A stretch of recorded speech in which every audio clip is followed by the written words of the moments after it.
sledge someone like me and Courtney Ambrose, 6 feet No. 7, 6 feet 8. There's no chance of that.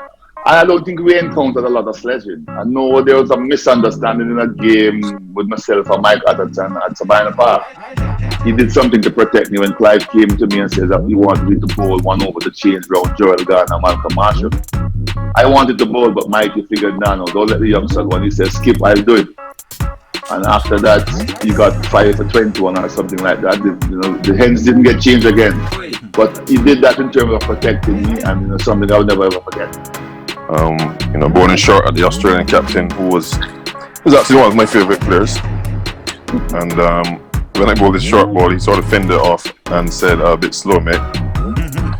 And I never used to thought I'd just steer, so I steered him down and went back to my mark and bowled another one.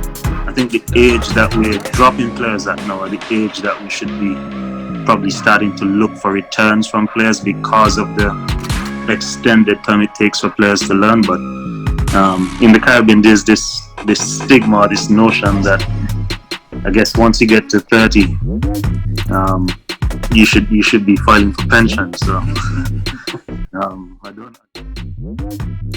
Wait, that's massive.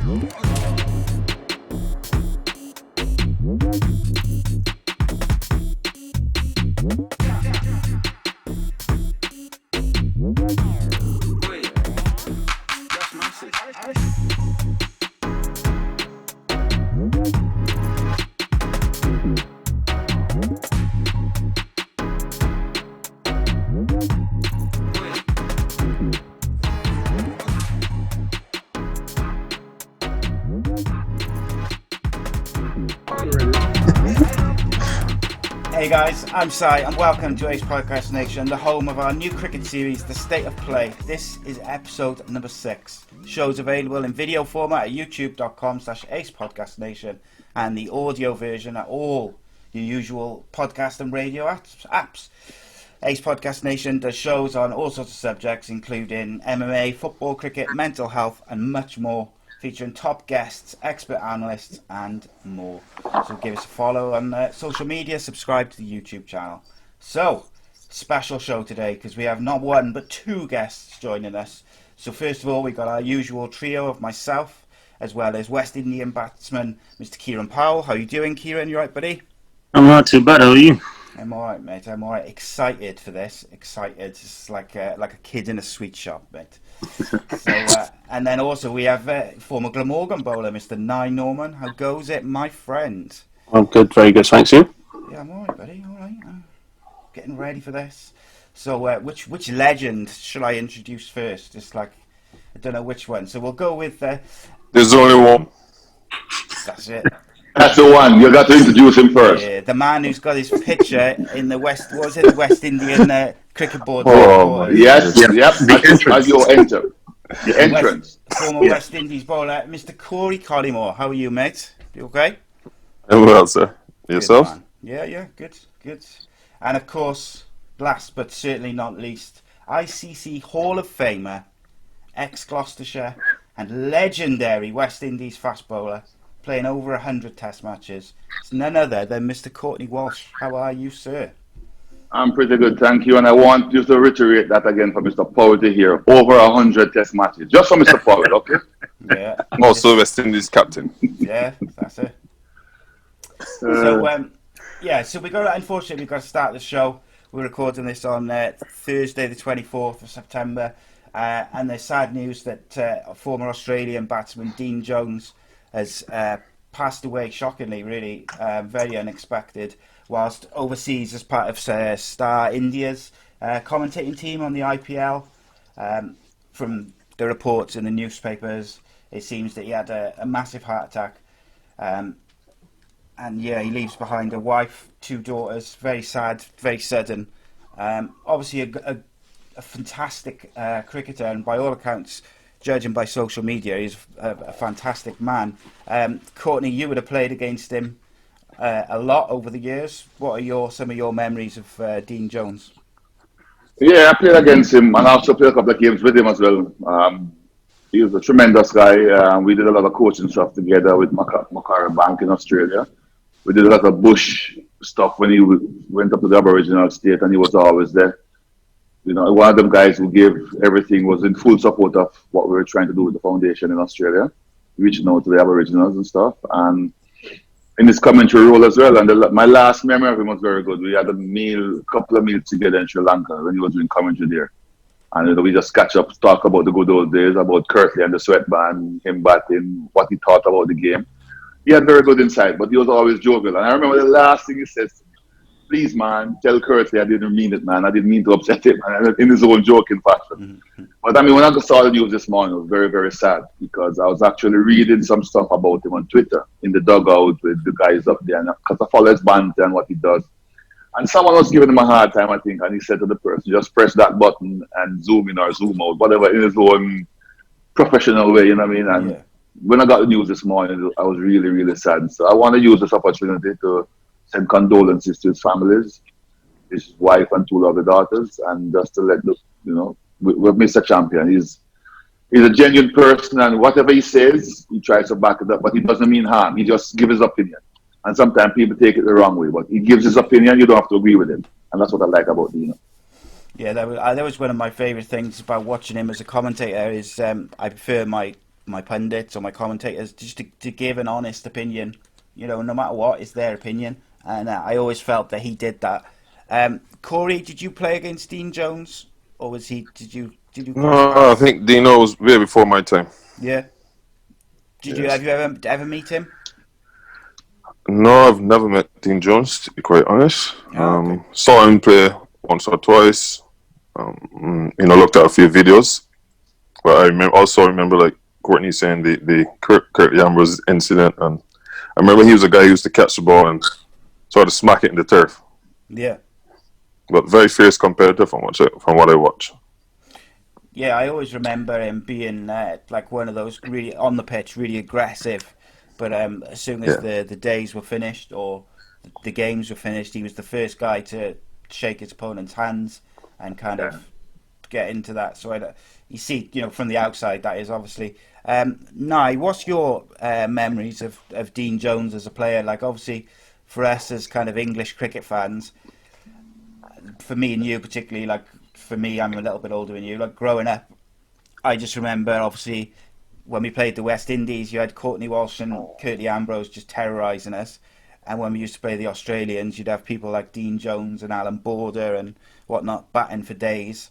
It was painful viewing for a child watching cricket. Yeah, mate, it's exactly that. I think Alan Border and Dean Jones are two of the leading lights, both hard-nosed cricketers, but they gave it all on their fields. And as Courtney said, then he was the first to shake your hand after the day's play if you did well. But that's what I think Australia epitomised, and Dean Jones definitely did that. Hard on the field, play hard, but play fair. Yeah, spot on, mate. What about you, Kieran? Do you remember sort of watching Dean Jones play and stuff? Just that one incident with Courtney Ambrose, but obviously it's a sad loss for the cricketing world, and I think we're all really and truly just trying to make it out of 2020 at this point because it's not been the best year in human history. No. Yeah, it's a rubbish year all round, I've got to be said. Okay, so to start us off with our guests, what we're going to do is we have the Magnificent Seven, which is 7 quickfire questions, and our guests will just give us the first answer, which kind of comes to mind. So what we'll do is I'll go with Courtney Walsh first, and then I'll do the same questions to Corey Collymore. So Courtney, the Magnificent Seven, Brian Lara, Viv Richards, or Sir Garfield Sobers? In terms of the best batsman? Yeah, who you'd pick if you had to If I pick, I'm gonna pick Viv. I played a lot with him, so I'll have to pick Viv up front. Stokes, Flintoff, or both of them? Oh, that's tough. But I played most of my cricket with both of them as well, so I'll have to give him the nod. Toughest opponent you ever played against? Steve Waugh. Greatest bowler of all time? I was going to say Corey Collymore, but anyway. It would be, for me, from a personal view, it would be a close one up between Malcolm Marshall and Courtney Ambrose. Your favourite grounds to play at? Funny enough, Sabina Park, Kensington Oval, and a little ground in England called Cheltenham. My Glamorgan colleague might know about that. I love that ground, Cheltenham.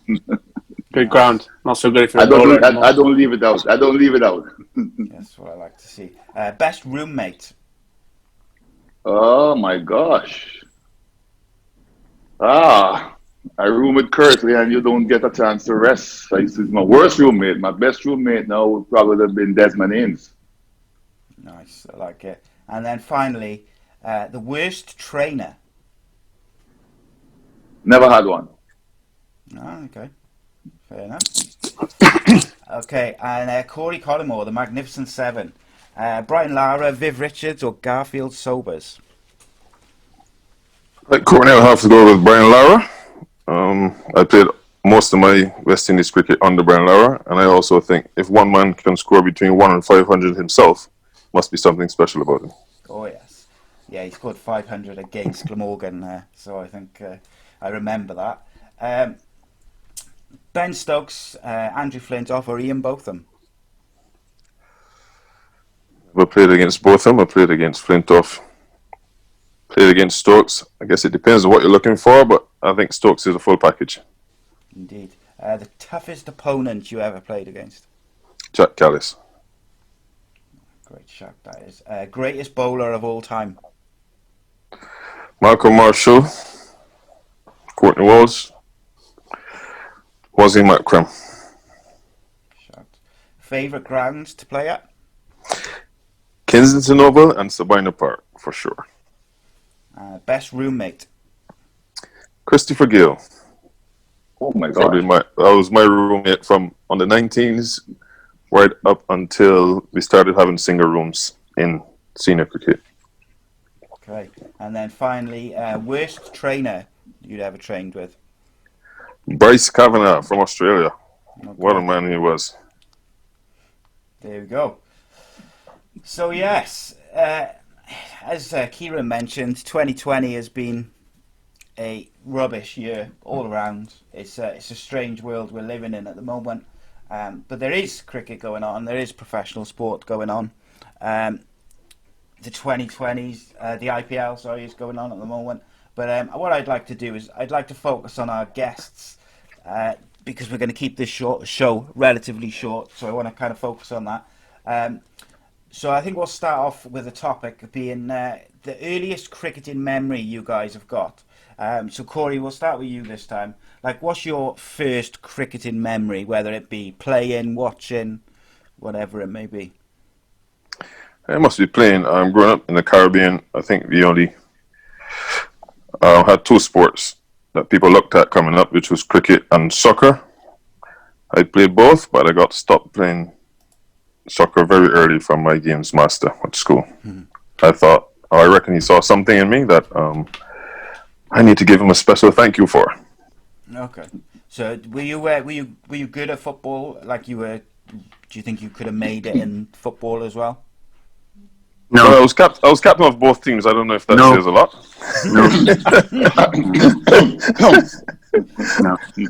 No. What about you, Courtney? Were you first of all, before we get to your first cricketing memory, were you any good at any other sports growing up? Oh yeah, best at everything in my dreams. I played a lot of basketball, football, dominoes, which is a sport most people don't know about. But I also used to run. So I used to run and leave all the athletes at school, but I just never liked it. I loved cricket, and unlike Corey, my sports master was coming for me to do other sports, and I was running away from him to go and play cricket. But I just didn't have that love for it. I liked playing for fun, interform, fun days, but once it got serious, it's cricket. So once the cricket coach turned up, then every sport went in the backdrop. My first love for the game, my first memory was at Melbourne Cricket Club that I ended up playing for. We were playing tennis ball cricket on a little tennis court when a guy passed by and says, "You guys seem to know what you're doing. Why don't you come and practice with us in the evenings?" I was a kid then, we were probably 9 or 10. So we used to go over there and feel the cricket ball, so everyone didn't get a chance to do anything. But we would get a chance to practice before they came, and we were playing with tennis ball, and that was my first memory of just playing the game itself. Cool. So when do you think, Who was actually no? Who was your hero growing up, Corey? Like, who was the kind of cricketer which you idolised and you wanted to be like him? The man himself, who was on here with us, and it was, a great thing for me, a great memory to cherish when I made my test debut and played alongside him. And also, well, not so good for us when we had to bowl the second new ball against Australia. Brian Lara asked me to share it with him, and that was very good for me. Yeah, that sounds. I think for any professional sportsman, it must be where if you ever get to play with like the guys which you've idolised growing up or as teenagers, and you're getting in. I think that's something special. I'd imagine that's something special. Like, it's special for me as I get to talk to all these different athletes and stuff, people who I've idolised growing up, and I'm getting to interview them and talk to them. So I'm imagining, when you get to play with those kind of people, it must be even better for you, because it must be, you're not just making your debut for your country, you're also getting to play with these guys who've inspired you to get there in the first place. Agreed. Courtney, who was your who were the guys which you were sort of idolising growing up and that? I'll come back to that one quickly, but just to add to what Corey just mentioned, I didn't know that he idolized me until after we started playing together, and that made our friendship even more special. So it's always good to know that someone who looks up to you end up playing the same team. You can build a bond on that friendship, and that's a good bit about cricket.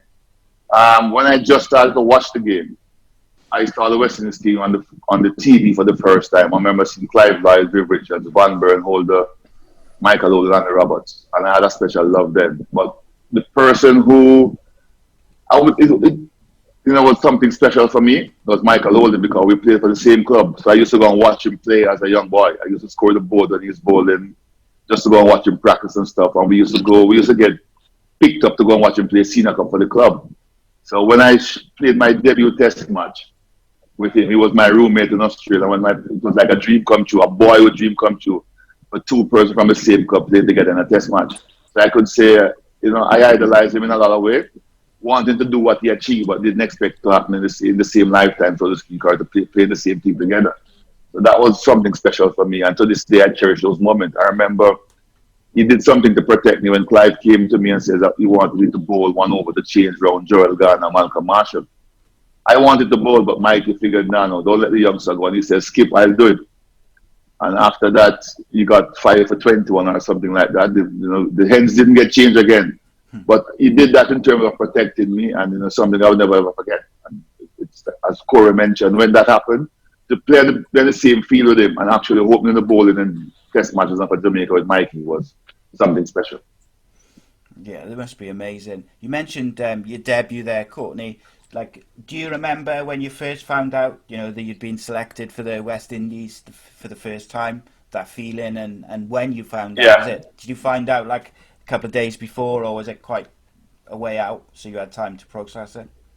I found out through the press when I got selected for the first time to go on tour. Back in those days, you wait on the news release from Tony Coulter or Tony Becker or some radio station to announce that you're in the squad going to England. So the first time I got selected for the West Indies senior team, that's how I found out. Early on the news, was just in the 16-man squad going to England. Didn't play any test matches or any international match on that tour in 1984. We went to Australia shortly after. And I found out I was in the 12th by my roommate, Mikey Olin. He says, you're selected in the 12th for the test match tomorrow, and there's a strong possibility you will play. Because we had just beat England 5-0, so I didn't expect to get in. So I thought Mikey was just pulling my leg. But I had a very good match against Perth at the Waka. Got 5 or 6 wickets in the game, and I was drafted into the 12th. And I think Clive wanted me to play because of the extra pace and bounce. So I replaced the LD back piece in that test match. But when Mikey told me I was selected, I called my mom and I called my dad to tell them there's a possibility I might be playing tomorrow, but because I'm in the 12th. And that was excitement in this world, just to be in the 12th. And then I ended up playing and stuff. So the rest was history. I made my debut then.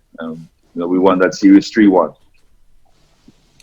What about you, Corey? Do you remember like your debut and how you felt before, how you found out? I'm not one to get excited about those things.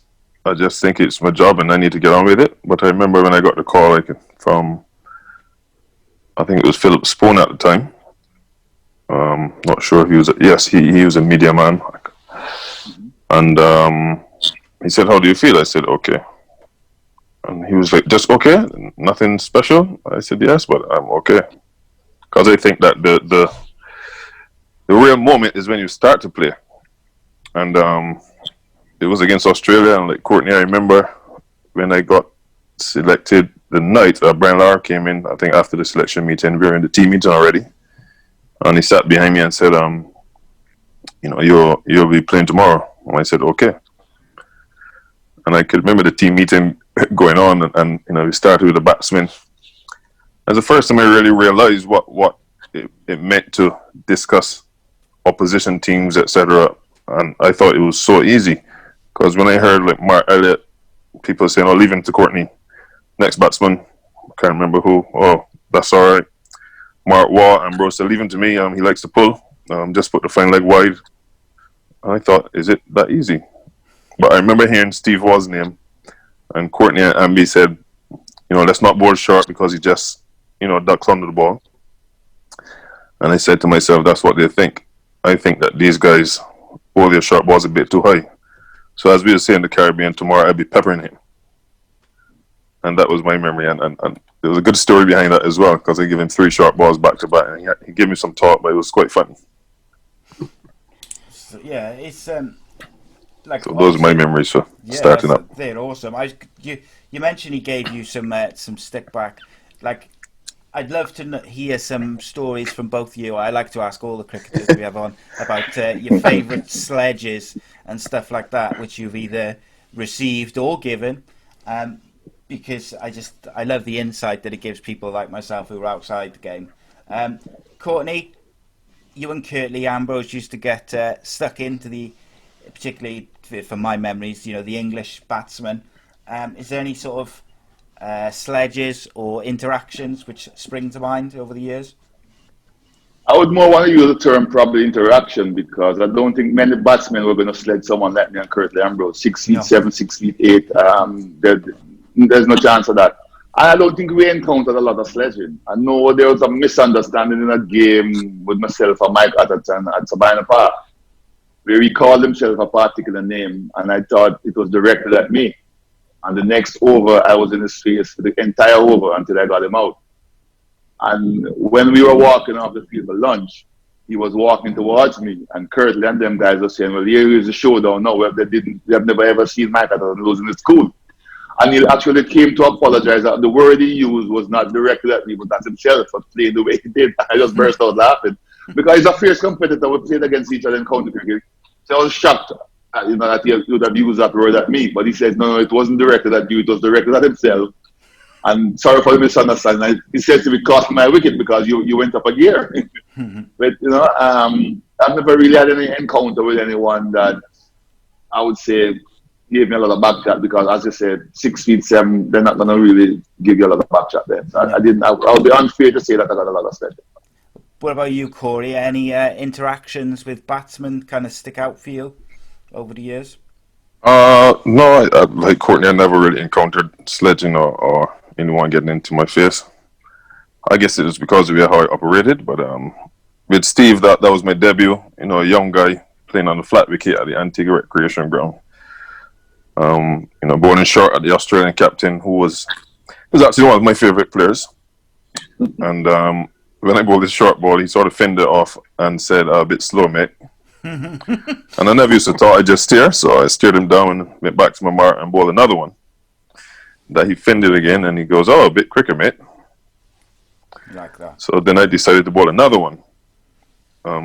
That he fended again, and this time he got a single.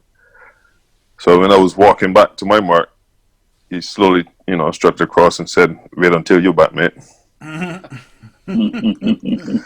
So when I walked out to bat, Glenn McGrath had the ball in his hand, and all I heard was, "Come on, Pidge, let's have the steer now." So I looked back, and I saw about 6 or 7 pair of Oakleys. No one said anything else after that. And I'll always remember those first 2 balls in Test cricket as well. One pass by my throat and one pass by my neck. But I got off the mark the next ball, nice off drive down the ground for 3, so I was happy about that. I get the impression the answer to this question is going to be no, But did you guys ever suffer with like nerves before games and stuff? I did a little bit, but I try not to worry about it. I always think I got into the team playing first class cricket for Barbados against people like Brian Lara, Carl Hooper, Ridley Jacobs, etc. And these guys are on the team already playing against the opposition. So if I'm good enough to get them out to make this team, I should be good enough to get the opposition out. And it helped a lot with Courtney there as well. What about you, Courtney? Did you ever kind of get nerves before games and stuff? It seems ridiculous to ask, like, No, some it's guys. similar to what Corey mentioned. I mean, when I made my debut, I was playing against Viv Richards, Desmond Names, Gordon Greenidge, Wow. Lara, just to name a few of the guys in the region. And I got those guys out playing against them in our regional cricket. And then you only have someone like a Michael Lowell. And I remember I played a club game with Mikey and got Jeffrey Dujan out in that match. And when Mikey complimented me and said it's the first he has ever seen anyone dismiss Dujan twice in that manner in the same game, it gave me a lot of kudos. I mean, the nerves and stuff, because you had those guys giving you support. And on debut for me, the three guys that were playing was Michael Lowell, Malcolm Marshall, and Gerald Garner. So whatever nerves you had would go because they will look after you. And I think similar to what I did when Corey came on the scene and stuff, passed that on. So I might have had a bit of nerve when I was younger. But after going through the ropes and stuff, I wouldn't say I was fearless, but the nerves was more controllable and I was just ready to do battle because I backed myself and I believe I could get the job done. Yeah, for sure. Experience as well helps, doesn't it? The more you play, the nerves are easier to control. Yeah. Who in the current West Indies team, Courtney? Who stands out for you as kind of someone who could be really take hold for the team over the next couple of years, like young players? There's a couple of young players I've looked at. Not been very close to them and stuff, but someone like a Shamar Brooks, from what I see in him, I like that he could probably, maybe not be the youngest to play in the team, but it looks like somebody who could develop to be a top class player. I know Shai Hope didn't have the best tour on the last recent tour. I look at a young bowler like Azari Joseph. I think he's got something about him. I've always felt that way when I saw him at youth cricket when I was a selector. And I feel he has something about him, and it's just a matter of time once he does the work to get up there and make a name for himself in terms of looking at youngsters who can get up there. And those are some of the three of the guys I've always looked at to say they could probably make a difference in Western cricket. I know we've got the senior guys like Roach and Gabriel and all that stuff, but I'm looking towards the guys who have not cemented themselves yet. Hopefully they'll get a chance or the opportunity to do so and make a name for themselves. I mean, John Campbell is a batsman that I like, but it's just for some strange reason. He reminds me of my good friend on the screen here. Gets a start and doesn't finish it, Mr. Powell. Sorry, I got to put that to you. Mm-hmm. This young man on the screen here, for me, when I was a selector, I still want to hit him. I want him to feel his right hand because he used to get some brilliant 30s and 40s and then just chuck his wickets away. And he's got ability, he's got the talent, and just for some strange reason, he doesn't want to pick himself. He's waiting on selectors to pick him. So I have that against him, but I think he's got the talent. I'm not saying because he's on screen. Based on what I saw when I was a selector, he's got the talent and the ability to go all the way, and he should be in that Western setup, dominating and stuff. But I mean, I know he had a good season, I think, last season, so there's still possibilities. But I blame him because sometimes you just have to pick yourself, which is something I used to tell Corey all the time. If you leave it up to the selectors and give them a chance, you might not get picked. But if you pick yourself by performing consistently, then they have no choice but to pick you. There you go. You've been told, Kieran. Again, I've been told the whole of the CPL. Yeah, he was with me in CPL, and I reminded him. Wow, that's right. Do you think, is a question, put you all on the spot, and including you, Kieran, will we see Kieran Powell play for the West Indies again?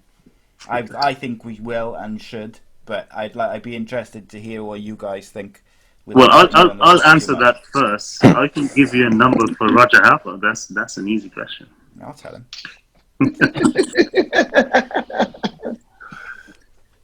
I'll tell him as long as he's in West Indies and I'm in Cardiff and there's a nice distance between us. It's fine. I'll tell him all day.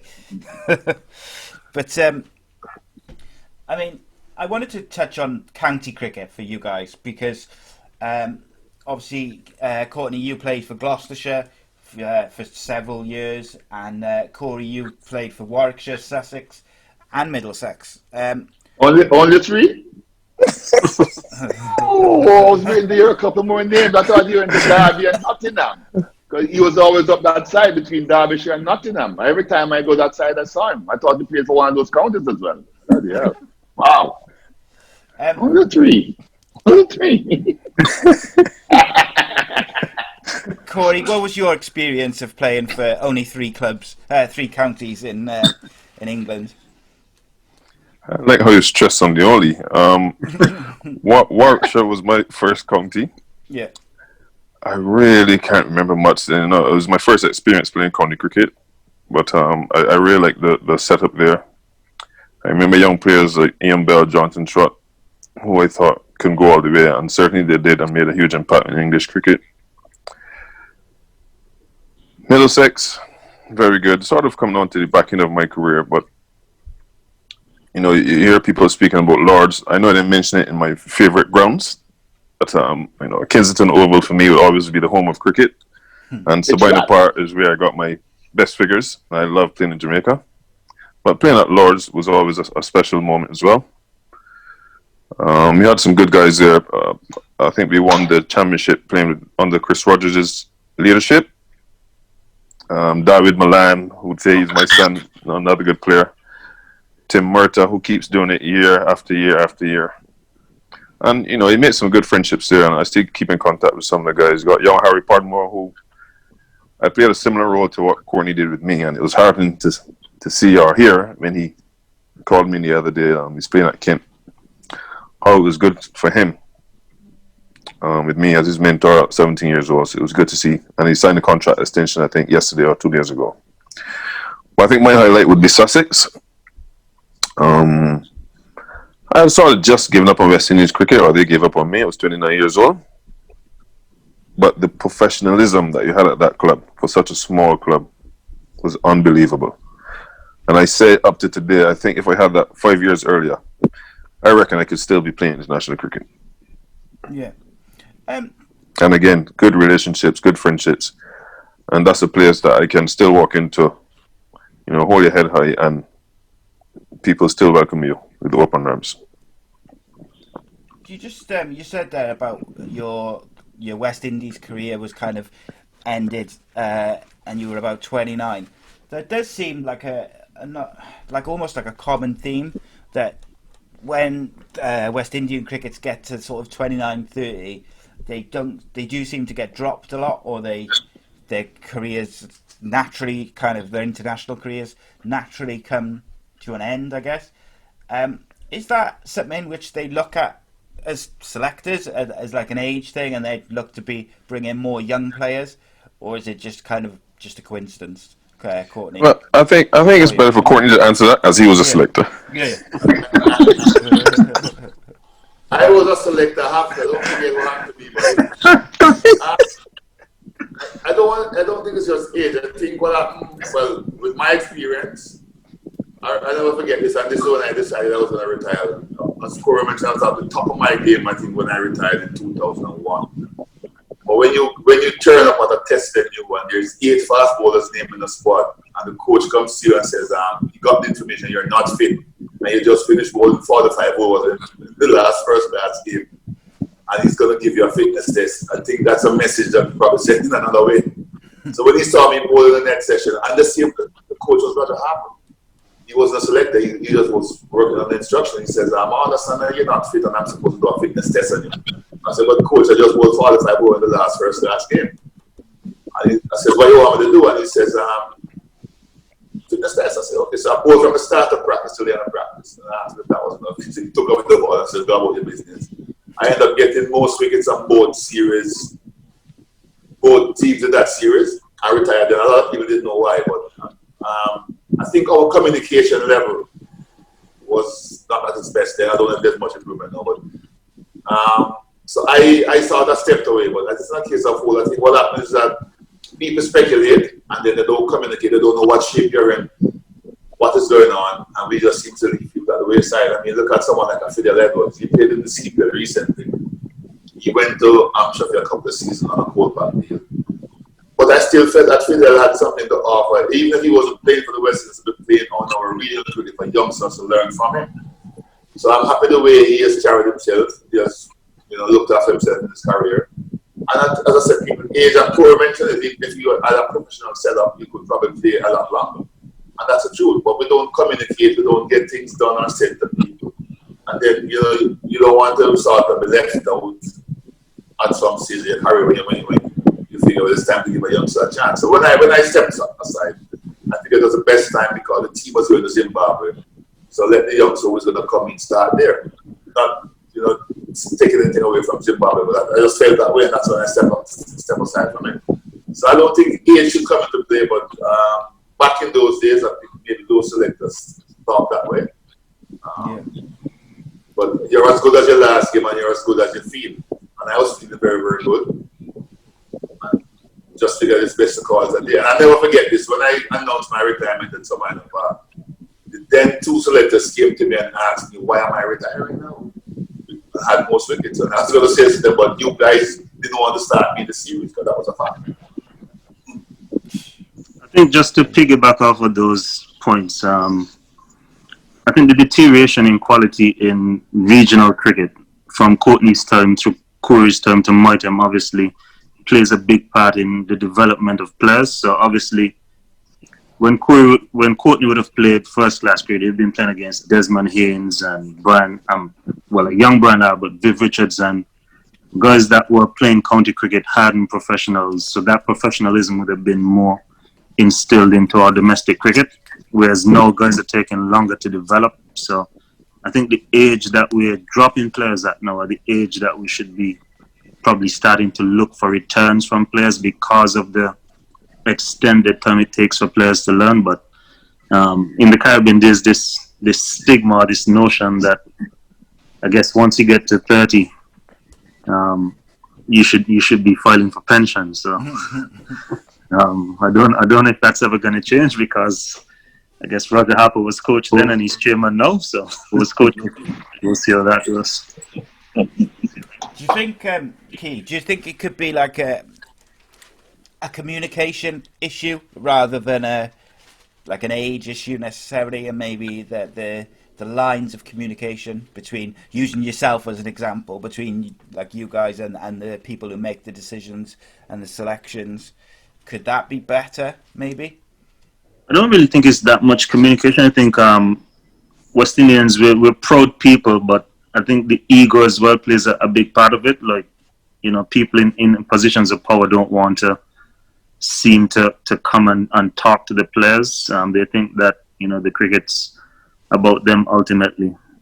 So I think that's where the fraction lies between the cricket and the board at the moment. And that's where you have, I guess, certain things happening repeatedly from generation to generation, because you can't be trying to bridge a gap for 30 years now and the gap's getting wider and wider, doing the same thing over and over and expecting different results. So yeah, okay. Right, sorry, Courtney, going back to Gloucester, I wanted to really ask you about your time in Gloucester and your memories from it, but also I wanted to ask you if there was any sort of teammates or players you played with during your time at Gloucester that you were surprised didn't go on to play, like an international level. There was one kid that spring really to mind that I thought would have started to make it up. That guy named Matt Windows. When he came, he was probably one of the best anti-colonialist cricketers I saw could bat. With a little bit of left hand, but was brilliant in the field as well. So I thought himself would have made it to like Mark Allen got a couple of games, and Martin Ball was. I thought that he would have made it, but unfortunately for me, he didn't. He came and joined us as a youngster, but then people like Jack Russell, David Lawrence, and stuff got through and got the calls, which wasn't too bad. I can't recall anyone else that sort of stuck to mind. I guess he was a youngster when he came there, and I thought that he would have made it for England, but he didn't.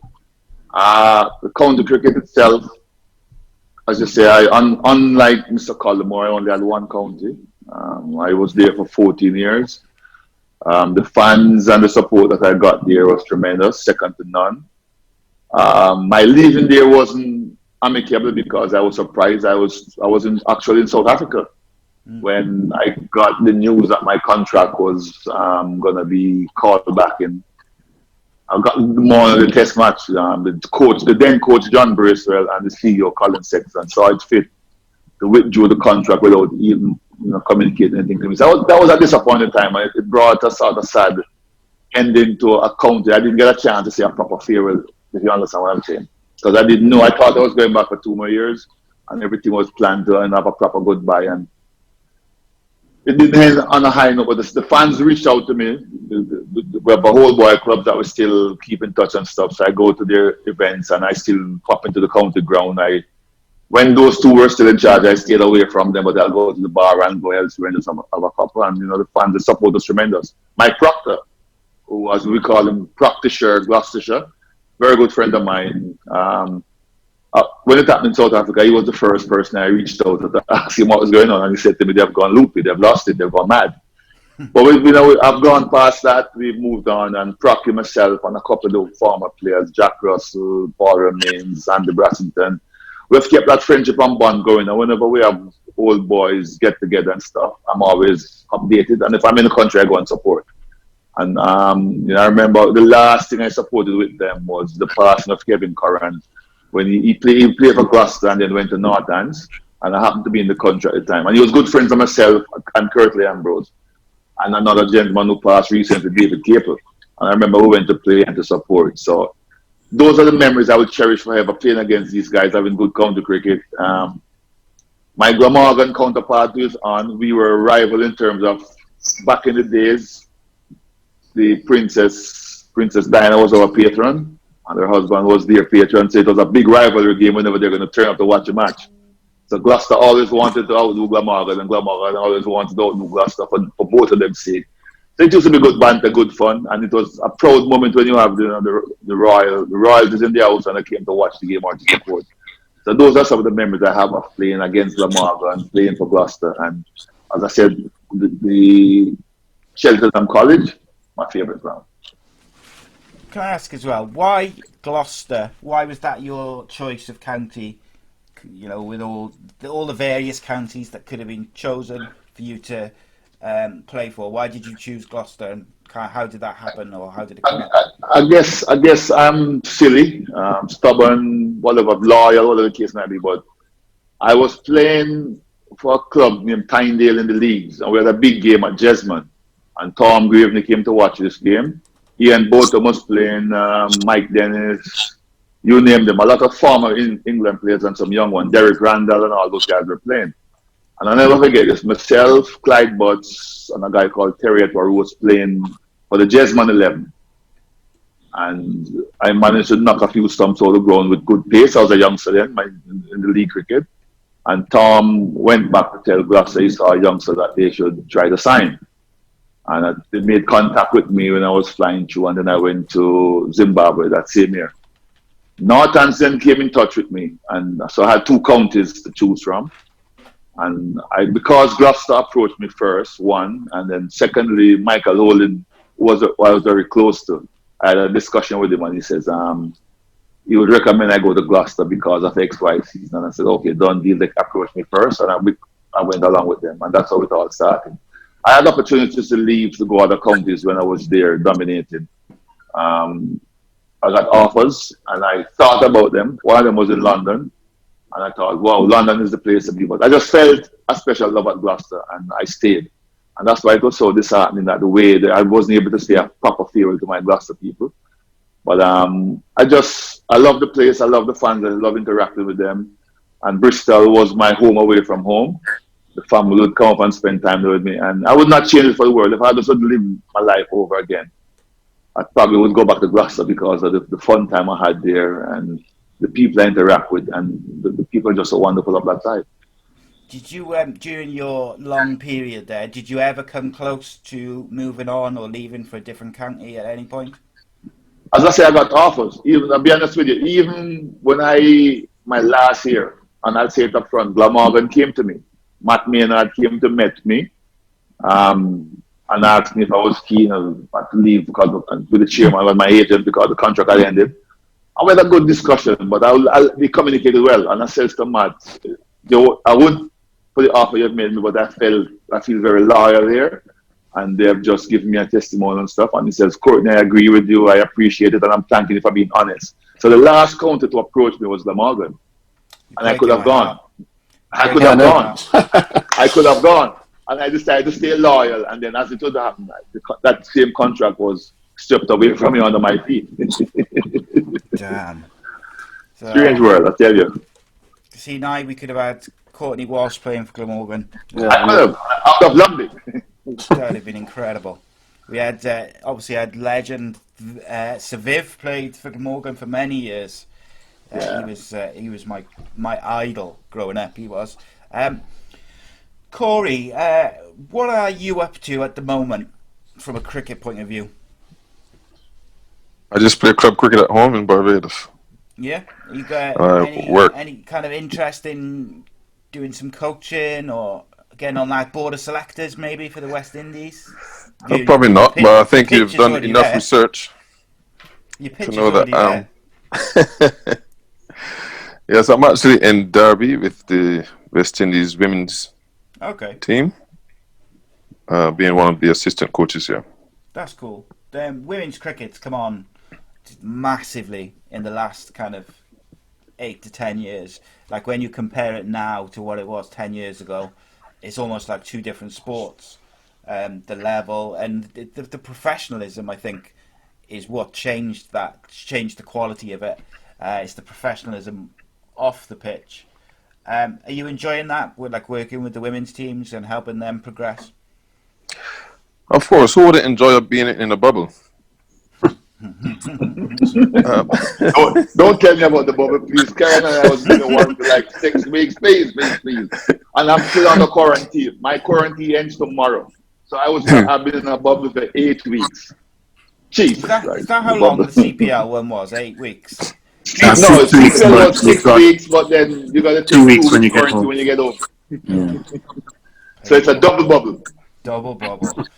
And what about you, Courtney? What are you up to now? What are you looking to do in the future? I was with the women's team in the last World Cup in Australia. I came back from COVID. Corey gave me the sack and sent me to the CPL team. So I was in Trinidad doing a bit of coaching, working with Stuart and Mark O'Donnell with the St. Kitts Patriots. Wasn't very successful in terms of how the team played, but I had a very good time. We were in a bubble, so we had to be creative. One of the stuff that we did to be creative was to play some dominoes. And the gentleman on the screen, Mr. Powell, felt this right and quite a few times. But yeah, I want to get back into coaching. I want to be involved and stuff, so I'm waiting to see what opportunities are out there. I was having a good chat with Matt last season because he wanted to try to get me to come and speak to the Glamorgan fast bowlers if I was in England this year, but then COVID came along, so that didn't materialize. But I'm always available to pass on my knowledge to whoever it is that appreciates it and stuff. So yeah, it's something I'd like to do. The quicker we can sort of get this pandemic behind us, so we can probably get back out to normalcy would be better, but we're not sure when that's going to be. I do enjoy coaching, and I had a very good time with the St. Kitts Patriots, just working with the guys and seeing talent unfold, and just trying to help especially the younger players in the squad as best as I could. And they had some young fast bowlers. I had some chats with them, and the potential is there, and it's something I do enjoy. So yeah, I'm hoping that in itself presents, I get an opportunity again to do something likewise. So, final question for you, Courtney. Will we ever see you as the kind of head coach of the West Indies team? I'm going to have to negotiate with Mr. Collymore to see. I'll never say never, but that's not going to be very easy. I mean, we've got a good head coach in place now. If the opportunity presents itself and I'm given that opportunity, it's something I would relish and something I look forward to doing. But at present, I'm trying to learn the trade and to groom myself and to see how best I can improve in all departments. But it's definitely something. I had an interim stint with Bangladesh and I enjoyed that. Tremendous experience. I try to gain as much experience as much as I can where I move on. And if that opportunity presents itself, then it's something I would think about seriously because West Indies cricket is my heartbeat. I love West Indies cricket. So whatever I can do to help or contribute, I'd like to do so. can't fault that. What? It's just legendary words from a legendary man.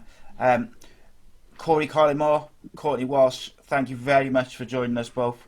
I've enjoyed firing some questions at you and talking to you about West Indies cricket and your careers. I know you're all busy men, so I appreciate you finding the time for us. Thank you very much for joining us. And also Kieran. But yeah, two legends, mate. Courtney Walsh, like growing up, was one of my, I was just in awe of him. So to get to interview him and listen to his stories was cool. So me and you are gonna, while they've all gone to their meetings and stuff, obviously they're in a different time zone to us. We're gonna just talk about some of the latest news from the cricketing world. So I know you mentioned when me and you were talking the other day about the ECB and the what was it? It was the funding, wasn't it? Or 62 job losses and a 200 million deficit. Yeah, that's disappointing, mate. I got to say. And I know COVID's got a massive, it's got a massive impact on everyone, every sport, everything. But like, I don't like seeing these big brands, big companies, big football clubs. The ECB is massive. They bring in a ridiculous amount of money.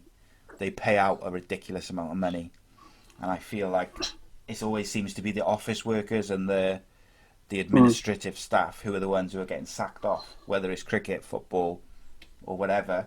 Not the. Yeah. And I can understand, the players are assets, and they're not going to be the ones to have their contracts cancelled and stuff. Yeah, it's hard times. I think sport in general feel the pinch, as it were. Yeah. What was it the other day? We saw Macclesfield Town being wound up in the football world. I don't see how certain counties, unless they get bailouts from the ECB, will be able to survive. You look at Northants, smaller counties mainly that rely on that funding because they don't attract massive crowds. I don't know where they'll be in a year's time. If this goes on for another 6 months and you start next season with it again, it will definitely put clubs under. There's no doubt about it. Yeah, and I wonder, maybe, is that why they're looking at kind of trying to save some money now? Yeah, potentially. And whatnot, because I've noticed today the ECB have clarified the player attention plans for the postponed 100 tournament. Obviously, they did did they do the full draft or did they do they did a mini draft? No, they did a full draft, and then I believe, having spoken to someone that was in it, contracts were signed, sent, put in front of players, signed as it were. But I don't know how that'll work in terms of remuneration, because obviously the tournament hasn't gone ahead, but these people still have contract. I don't know. So just to read this is off Crick Info, which has come. It looks like it's come from the ECB. It says the ECB's new flagship 100-ball competition was due to be staged for the first time this summer before the pandemic. Blah blah blah blah. The competition's regulation had initially allowed teams to retain 10 players at a mutually agreed salary band for the second season, but that has now been extended to the full squad on account of the delay. So basically that means that they can keep players under contract for 2 seasons regardless of when it starts. Yeah. But for instance, you've got I think it's David Milan on like 40 grand from Trent Rockets. Can they afford to pay that? Yeah, There's that's the thing. Revenue coming in, because correct me if I'm wrong, mate. Trent Rockets, they're not affiliated to Notts, are they? No, it's not. Then it completely separate entity. So before, obviously, you've got Nottinghamshire, County Cricket Club, Glamorgan, Gloucestershire, all those. These are completely different. You have regions, but they're not anything business-wise to do with the counties. No. So these franchises, if you like, they or the regions, they literally have got no money coming in. Well, at the moment, no. Because the tournament never happened. No. So, I'd assume they would have gotten some TV money up front. Yeah, there's a big TV money from Sky. They wouldn't have got it all, though, would they? Because they would have got a portion, and then they would have got the rest during after. A sponsorship as well. If you were a shirt sponsor. I don't know how much that would be, but let's just throw a figure out there and say it's 100 grand, 200 grand. You might pay that, but you haven't got anything back for it because there hasn't been a tournament. So would those franchise then have shirts? would they have to reimburse the money because you haven't actually got anything for? I don't know how it all works. It's very because obviously they haven't worrying. fulfilled their so with sponsorship and stuff like that. Like on the shirts, for instance, it's going to be things like you're going to have the logo of the business on the shirts, and you're going to it's going to appear around the grounds during games and on TV, and all these different little things in the contracts. But they haven't fulfilled those because the tournament hasn't gone ahead, which no fault of their own. So then, like you say, do they have to refund the money? Do they not get the money that they would have got? And I struggle to see how some of the smaller franchises are going to be able to pay those big name players, because every region's got a couple of massive names. Oh, yeah. I think for the franchises might be okay because the ECB will sort of ring fence this tournament and say, right, this is the showpiece. Not all of the money, but a large percentage of the money is going to go towards this. But I think in the long run, if we're still in this situation in 8 months' time when the season starts again, that will inevitably put counties under, because how can they afford it? You look at Glamorgan this week, and they released a few young Welsh lads for various reasons. I believe a few of them didn't play much, a few of them did, but no doubt about it that finances are tight, especially at counties, smaller counties, that they have to look after their squads, and that will mean some quite harsh cuts. I mean, there was a guy at Sussex who got released today, Luke Wells. He's only my age. I played against him age group cricket. The man averages 38, I think, in first class cricket. He's got 18 or 19 first class hundreds, and they got rid of him. That'll be a dream signing for anyone else, and I'm sure there will be counties who will sign him. Yeah, but if this was 2 years ago, he would probably have announced yesterday he was leaving Sussex, and today you'd see a news story of signed for whoever, Somerset or whoever. But because counties can't plan, they can't take those risks. It's a shame. It's quite worrying times. It is worrying because, like you say, for him, he's in the peak. He's got a good record. Yeah, he'd be a peak signing for a Somerset, a Glamorgan, someone, whoever, and they would have scooped him up straight away. And then you've got the thing: would they have released him in the first place? Well, yeah, that's another thing. COVID. Yeah. So there's this little. They've released it's like an image, I suppose, and it says the 2021 men's retention process. It's a bit weird. So it says late September, early October 2020.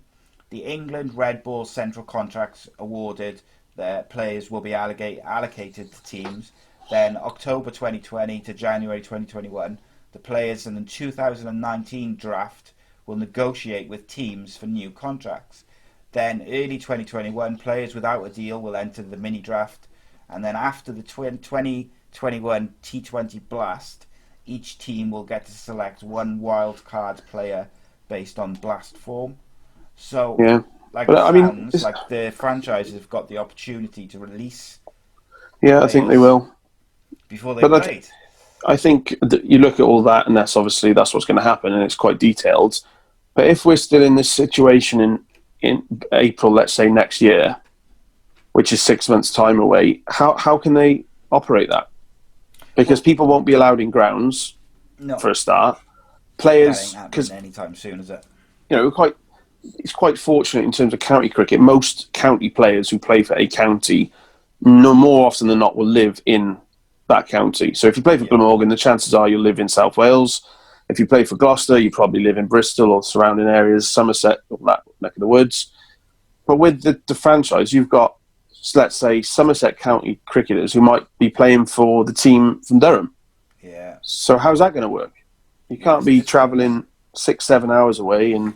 There's athlete exemptions in there, so I think from that point of view, I think they'll be able to work around it. It's very clear, but it's very clear, mate. They don't want to do the 100 tournament without fans in the ground. No, that's why they've suspended it, because they could have done it otherwise. I mean, the other option that I imagine the ECB may have considered is do we have the 100 in Dubai like the IPL is?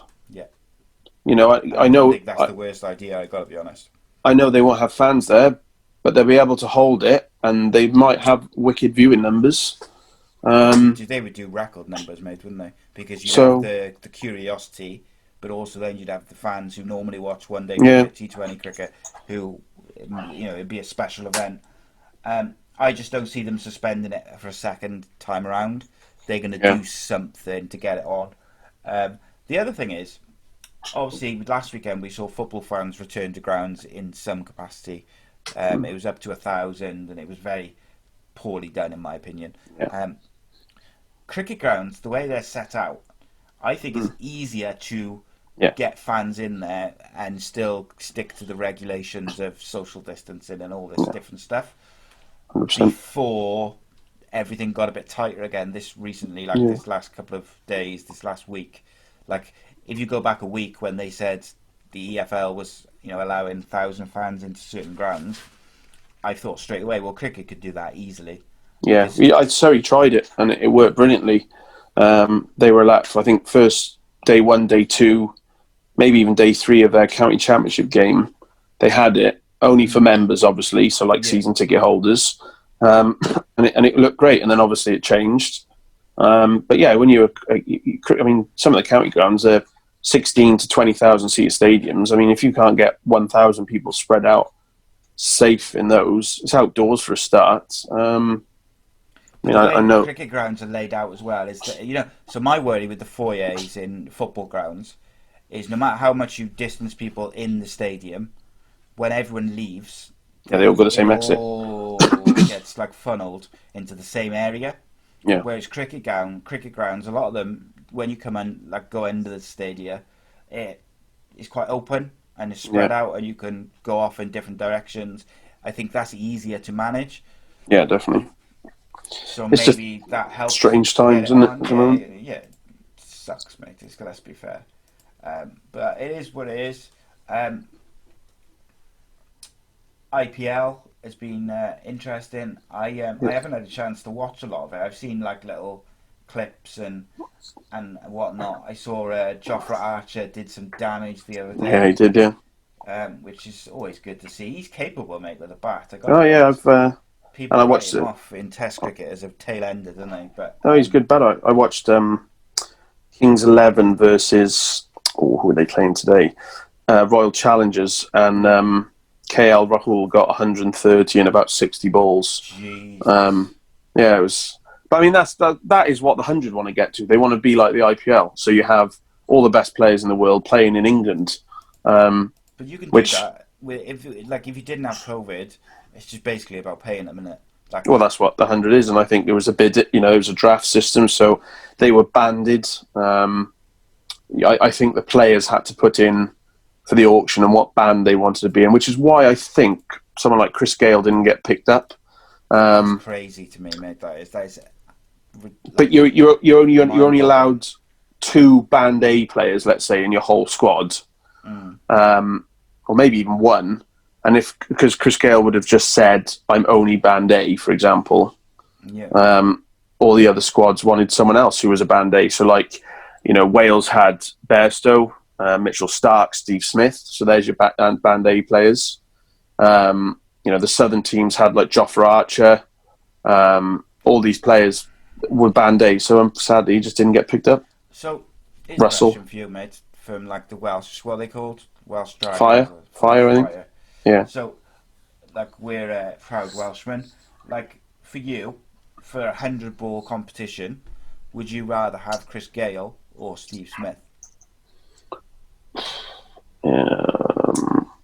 To go and watch, or for the team, like for us as fans or whatever, like, who would you rather have? It's hard, isn't it?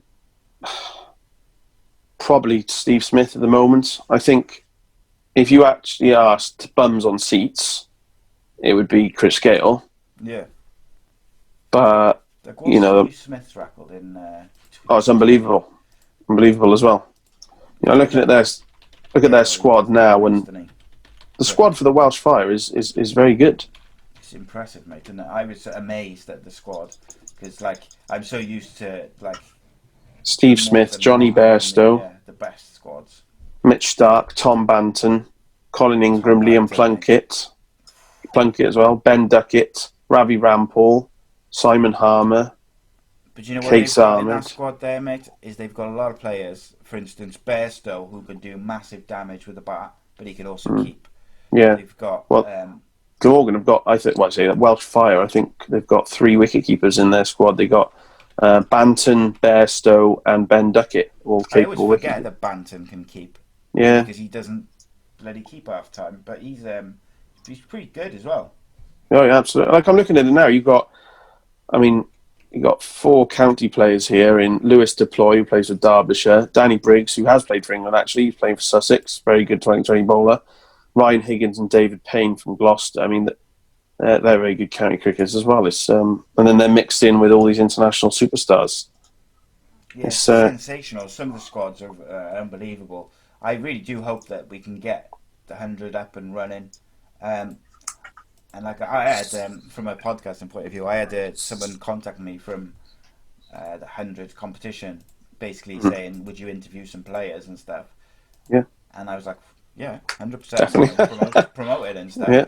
And then, unfortunately, when it went belly up and got suspended, I haven't heard from him since.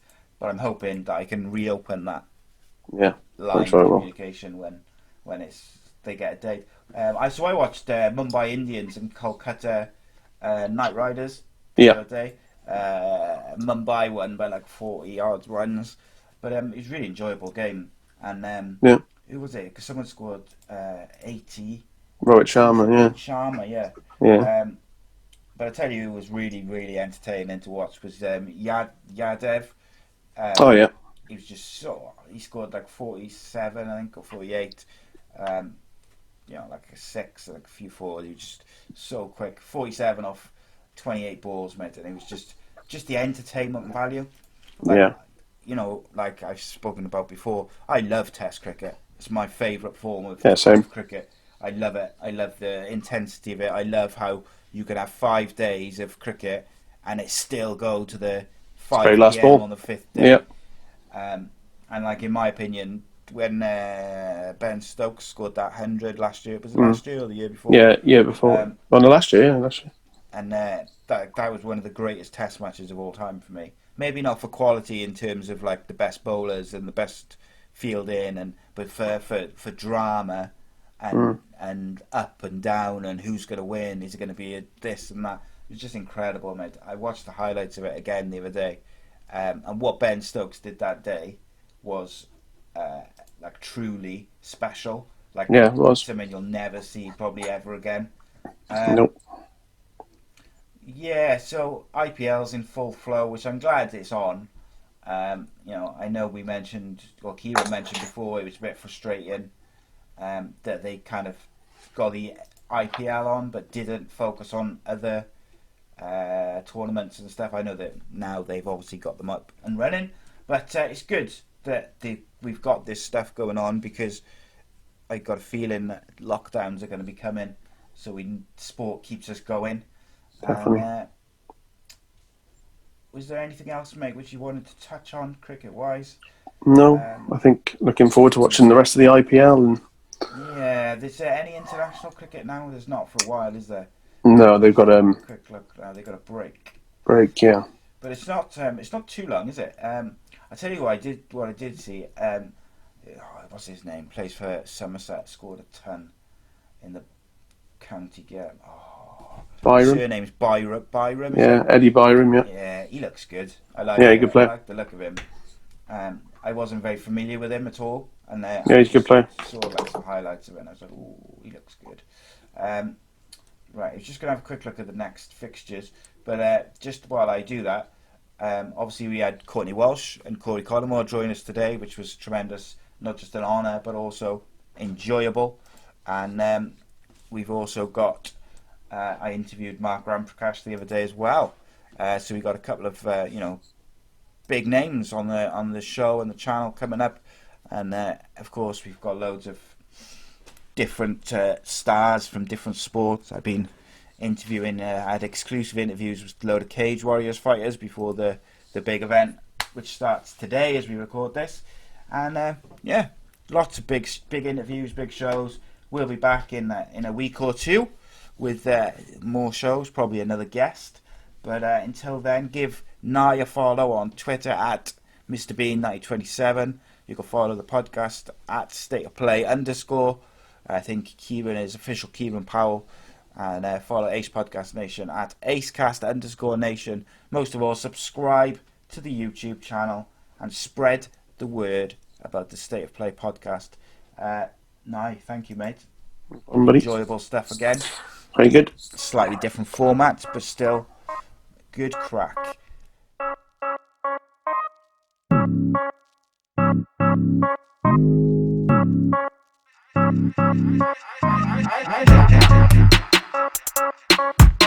I